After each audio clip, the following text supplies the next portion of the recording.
সুপ্রিয় দর্শক, আসসালামু আলাইকুম। বাংলাদেশের রাজনীতিতে একটা নজিরবিহীন ঘটনা ঘটেছে। বর্তমানে যে দলটি ক্ষমতায় রয়েছে বা সরকারে রয়েছে, সেই দলটিরই ছাত্র সংগঠনের সভাপতি তাদেরই একজন এমপির তীব্র সমালোচনা করেছেন একটি বক্তব্যের। এমনকি সেই বক্তব্যের পরিপ্রেক্ষিতে ক্ষোভ প্রকাশ করেছেন, ক্ষুব্ধ হয়েছেন, সেটাও বলেছেন। এমনকি ওই বক্তব্যটি ঘৃণা ভরে প্রত্যাখ্যানও করেছেন। আমরা বিগত 15 বছরের বেশি সময় আওয়ামী লীগ আমল দেখেছি। আওয়ামী লীগ আমলে আওয়ামী লীগের নেতারা কিভাবে কি করেছে সেটা দেখেছি, কত অন্যায় করেছে সেটা দেখেছি। কিন্তু ছাত্রলীগের নেতারা কখনো এটা নিয়ে টু শব্দ করেনি। জামাতে ইসলাম যারা সততার রাজনীতির কথা বলে, ইনসাফ ভিত্তিক রাষ্ট্রের কথা বলে, সেই দলেরও ছাত্র সংগঠন যেটি রয়েছে ছাত্র শিবির, তাদের নেতাদের যখন নৈতিক স্খলনজনিত কর্মকাণ্ড দেখা যায় তারা প্রতিবাদ জানায় না।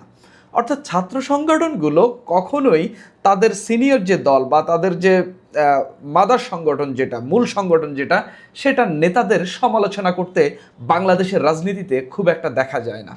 কিন্তু আমরা দেখলাম ছাত্র দলের সভাপতি রাকিবুল ইসলাম রাকিব, তাদেরই এমপি, যিনি নারী কোটায় এমপি হয়েছেন এবং দলের গুরুত্বপূর্ণ একজন নেত্রী, এবং যিনি টক শোতে নিয়মিত দলের হয়ে কথা বলেন, দলকে ডিফেন্ড করেন, তাকেই তীব্র সমালোচনা করেছেন, তার বক্তব্য ঘৃণা ভরে প্রত্যাখ্যান করেছেন।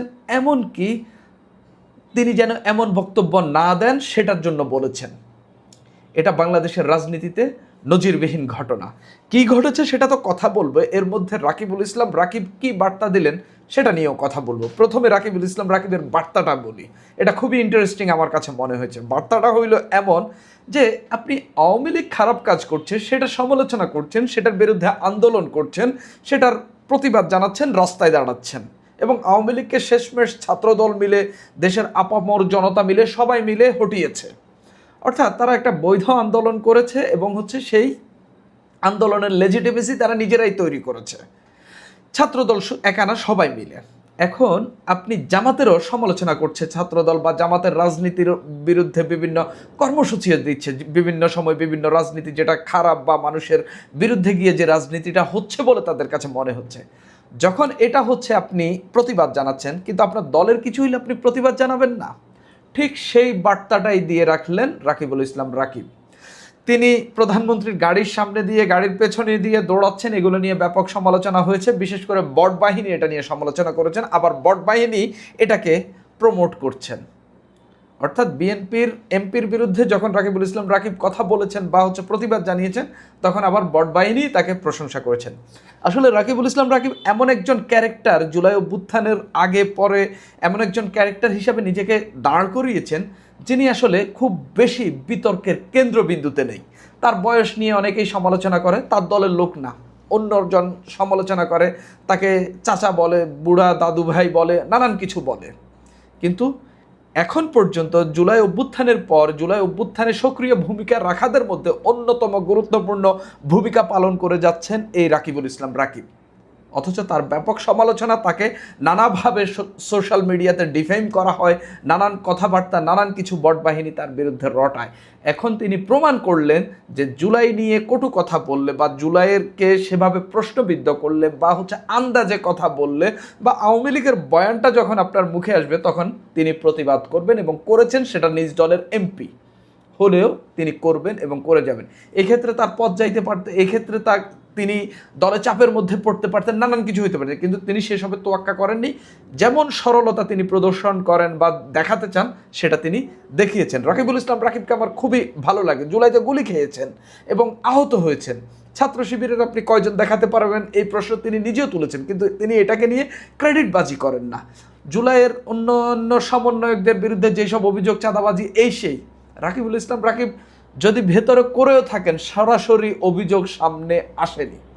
খুব বেশি প্রশ্নবিদ্ধ তিনি হননি, কিংবা তার কেন্দ্রীয় নেতৃবৃন্দ যারা তার আশপাশে থাকেন তাদেরকে প্রশ্নবিদ্ধ হতে দেননি। সেই রাকিবুল ইসলাম রাকিবই তার দলের এমপিকে তীব্র এক প্রতিক্রিয়া জানালেন। তো নীলুফার মনি কি বলেছেন আর রাকিবুল ইসলাম রাকিব কি বলেছেন সেটা নিয়ে আমি একটু কথা বলি। রাকিবুল ইসলাম রাকিব তার ফেসবুকে লিখেছেন, ফেসবুকের এক পোস্টে, যে প্রিয় নীলুফার মনি আপা এমপি, আপনি দীর্ঘ ফ্যাসিবাদ বিরোধী আন্দোলন সংগ্রামের সারথি ছিলেন। গণতান্ত্রিক আন্দোলন বিনির্মাণে আপনার অনবদ্য ভূমিকা রয়েছে, কিন্তু সম্প্রতি টেলিভিশন টক শোতে জুলাই আগস্টে গণ অভ্যুত্থান নিয়ে আপনার অযাচিত বক্তব্য আমরা মর্মাহত এবং ক্ষুব্ধ। তার যে বক্তব্য, সেই বক্তব্য মর্মাহত এবং ক্ষুব্ধ। আমরা বলতে ছাত্র দলকে বুঝিয়েছেন, এবং ছাত্র দল বা দেশের যাদেরকে নিয়ে তিনি জুলাইয়ে অংশগ্রহণ করেছিলেন, জুলাই আন্দোলন করেছেন, তাদেরকে তিনি মিন করেছেন। আপনার বক্তব্য ঘৃণা ভরে প্রত্যাখ্যান করলাম, এরকম লিখেছেন। তার উদ্দেশ্যে রাকিব আরও লেখেন, আমরা অবগত রয়েছি আপনি জুলাইয়ের চেতনা ধারণকারী একজন দেশপ্রেমিক রাজনীতিবিদ, তাই জুলাই আগস্টের গণ অভ্যুত্থান নিয়ে আপনি আরও বেশি সংযত এবং শ্রদ্ধা প্রদর্শন করবেন, সেটাই প্রত্যাশা করি। অর্থাৎ তার বক্তব্য তো প্রত্যাখ্যান করেছেনই, পাশাপাশি তাকে এরকম বক্তব্য না দেওয়ার জন্যও বলেছেন। এটাই রাজনীতির ভাষা, এটাই রাজনীতির ডিপ্লোম্যাসি। এখন কথা হলো, নীলুফার মনি চৌধুরী কি বলেছেন। তিনি বলেছেন, জুলাই আন্দোলনে স্নাইপার চালিয়েছেন কারা। তিনি বলেন, অনেক কিছুই আমি বলতে পারি না, কারণ অনেক কিছু বললে অনেকের কাপড় চোপড় ঠিক থাকবে না। যারা আজ কথা বলে তারা কখন, কোথায়, কিভাবে সেনাবাহিনীর সঙ্গে দেখা করে এই কাজগুলো করেছিল, তাদের কতটা ভূমিকা ছিল, যাদের বলা হয় যে তারাই মেইন। এই আন্দোলনে কারা মেইন ছিল কেউ জানে না। আন্দোলনে অংশ নেওয়াদের একজন আরেকজনকে চেনে না। পাশে হাঁটতে গেছে, আন্দোলন করতে গেছে, পাশের একজন পড়ে গেছে, মনে করেছে সে নর্মাল পড়েছে, আসলে সে মারা গিয়েছে। গুলিটা সামনে থেকে এসেছে নাকি পেছন থেকে আসছে সেটাও জানে না। গুলির কোনো শব্দ নাই, এটা স্নাইপারের গুলি ছিল অনেকেই যারা পড়ে গেছে। তখন সঞ্চালক প্রশ্ন করেন, তার মানে এটাও কি কোনো ডিজাইন বা ষড়যন্ত্র ছিল কি না। জবাবে নীলুফার চৌধুরী মনি বলেন যে ডিজাইন তো অবশ্যই, ষড়যন্ত্র কিনা আমি বলতে পারবো না। তিনি সেখানে বলেছেন এই গুলিটা স্নাইপাররা চালিয়েছে। অর্থাৎ তিনি বোঝাতে চেয়েছেন যে আওয়ামী লীগ যে বয়ানটা দিতে চায় এটা অনেকটা সেভাবে মিলে যায়, যে হচ্ছে আন্দোলনের বাইরে আরেকটা গোষ্ঠী ছিল যারা হচ্ছে পুলিশ নয়, যারা হচ্ছে ছাত্রদের হত্যা করেছে এবং হত্যা করে এই আন্দোলনটাতে একটা স্ফুলিঙ্গ তৈরি করেছে এবং তাদেরকে সরকারের বিরুদ্ধে ক্ষুব্ধ করে দিয়ে সরকার পতনে সহায়তা করেছে। সেটা একটা সশস্ত্র গোষ্ঠীর কথা কেউ কেউ মিন করেন। ঠিক একই কথাটা বলতে চাইলেন নীলুফার চৌধুরী মনি। তো এটার মধ্য দিয়ে আসলে এই কথা যারা জুলাই যুদ্ধ করেছেন তারা গ্রহণ করেন না, এবং তারা গ্রহণ করার কথাও না, তারা এটা মানেন না। তারা মনে করেন যে যারা আন্দোলন করেছে তাদের উপর পুলিশ নির্যাতন চালিয়েছে এবং পুলিশ বা সরকারি বাহিনী নির্যাতন চালিয়ে মানুষকে হত্যা করেছে, শিশুদেরকে হত্যা করেছে, নির্বিচারে গুলি চালিয়ে শিক্ষার্থীদেরকে হত্যা করেছে। এবং এই হত্যার পরিপ্রেক্ষিতেই আন্দোলনকারীরা আন্দোলন আরও বেগবান করেন এবং শেষ পর্যন্ত এটা এক দফা এই দাবিতে গিয়ে শেষ পর্যন্ত শেখ হাসিনার পতন ঘটায়।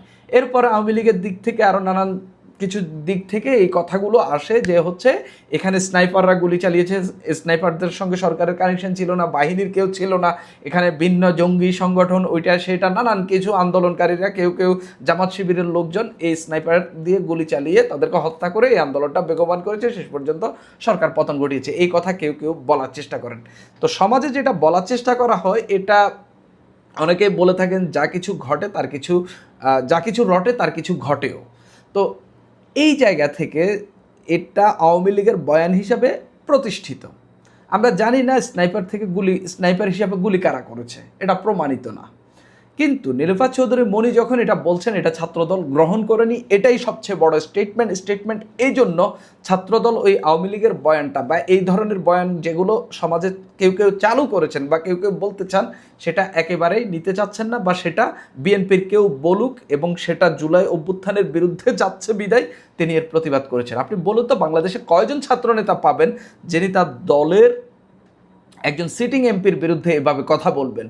আমি দেখি না। শিবিরের লোকজনও জামাতের নেতাদের বিরুদ্ধে কথা বলেন। এই যে খুলনার নড়াইলের সরকারি টাকা গেছে জামাতের এমপিদের কাছে, সেগুলো পরিবারের লোকজন পেয়েছে, পিএস পেয়েছে, নানান কিছু। এরপরে জামাতের একজন নেতা আরেকজন মাদ্রাসা ছাত্রের বাইসাইকেল নিয়ে গেছেন নিজের নাতির জন্য। তো এগুলোর কিন্তু প্রতিবাদ করে না, কিন্তু ছাত্রদলও হয়তো এগুলোর প্রতিবাদ করে না, কিন্তু এর মধ্য দিয়ে একটা বার্তা দিলেন যে এই ঘটনা আর ঘটতে দেওয়া যাবে না, বা আপনি দলের হন যাই হন অপকর্ম করলে বা সেভাবে আপনি অন্য দলের বয়ান, পরাজিত শক্তির বয়ান যদি আপনি দেন, সেই ক্ষেত্রে আপনাকে প্রতিহত না হোক, অন্তত প্রতিবাদ জানানো হবে এবং আপনি যেন এই বক্তব্য না দেন সেজন্য আপনাকে বারণ করা হবে। ঠিক সেই জায়গায় কাজটি করেছেন রাকিবুল ইসলাম রাকিব, এবং এর মধ্য দিয়ে বাংলাদেশের রাজনীতিতে এই সিগনিফিক্যান্ট ঘটনাটি ঘটল, যার মধ্য দিয়ে তিনি স্পষ্টত বুঝিয়েছেন আপনি দলের অঙ্গ সংগঠন হইলেও দল যদি অন্যায় করে সেখানে প্রতিবাদ জানাতে তারা প্রস্তুত, এবং আগামীর রাজনীতিটা ঠিক এমনই হওয়া উচিত। সব ছাত্র সংগঠনকে তাদের দলের অপকর্মের বিরুদ্ধে অবস্থান নেওয়া উচিত, এবং তারা যদি কোনো এই টাইপের কথা বলে সেগুলোর প্রতিবাদ জানানো উচিত, এবং সেগুলোর প্রতিবাদ জানিয়ে ঠিক যেভাবে প্রত্যাখ্যান করা হয়েছে সেই প্রত্যাখ্যানের পথে হাঁটা উচিত।